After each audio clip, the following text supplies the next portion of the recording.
Subscribe कीजिए बिहारी खाना channel को और घंटी के बटन को दबाइए मेरे लेटेस्ट वीडियो सबसे पहले देखने के लिए। आई देखियो दूध के आम के हम आइसक्रीम बना रहा छी।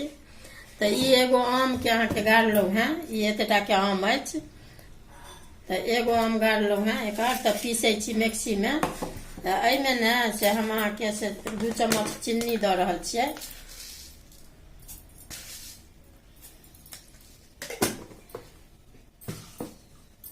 आ ई अहाँ के से काजू अछि, बादाम अछि, नारियल मतलब सब किछ पीसल आ इलायची सेहो 4 गो 5 गो अछि। तो ई द रहल छियै हम अहाँ के 3 चम्मच ई सबटा द क आ ई अहाँ के आधा किलो दूध अछि, ई उबाललहुँ हैं।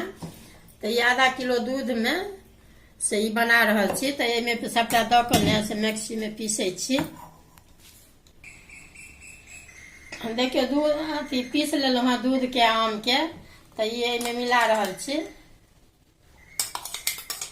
यहाँ के कहियो कहियो धिया पुता के जना बना कर शौक से देवे तो धियो पुता के निक लागत, अपनो निक लागत। तो यहाँ के जना कि बेसी सुविधा रहत जे रात में द दियो फ्रीजर में आ भोर में अहाँ खा सकै छी। तो आब ई बन के अहाँ के से मिला देलहुँ, आब फ्रीजर में रखे छी। देखियो ई अहाँ के देखेलहुँ हैं से देखियो जम गेल अहाँ के पूरा। देखियो ई अहाँ के कटबै तो कनी के 10-5 मिनट छोड़ देबै तखन अहाँ के ई कटात। तो एखन निकालबे केलहुँ हैं। आ एहि के ऊपर से ने से ई अहाँ के नारियल के टुकड़ी द रहल छियै। बन के ई तैयार अछि। ई पिस्ता बादाम अछि आ ई पिसलाहा अहाँ के काजू किशमिश सब अछि सबटा से द रहल छियै।